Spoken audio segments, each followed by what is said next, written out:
Ma'am, matagal pa ba yung cake? Bakit? Nagutom na ako eh. Lamon na lamon ka naman. Bakit ba? Last, kain ko na ito, last year pa. Ito na, tumatawag na. Hello po, lalamog po.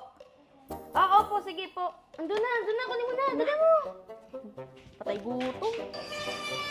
Kuya, lalamog!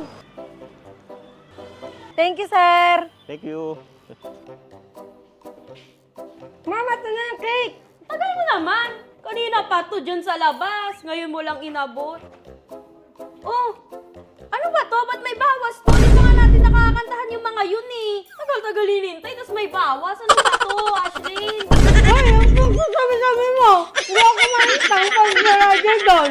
Bintang-bintang kami, balik yan. Ano ba yan? Ano ba naman yan? Saan ba yung rider? Puntahan na natin. Tanong natin to. Kuya Rider, ano bang ginawa mo doon sa cake namin? Ba't ganun? Di pa nga namin naaanuhan yung mga by birthday. Pa nga namin nakakantahan eh. Wala akong kinalaman Sir, dyan. ano ba? Umarap ka nga. Pag kinakausap eh. Wala akong kinalaman dyan, ma'am. Nag-deliver lang po ako. Cake namin, anong gagawin namin doon? Nag-deliver lang po ako, ma'am. Ano ba?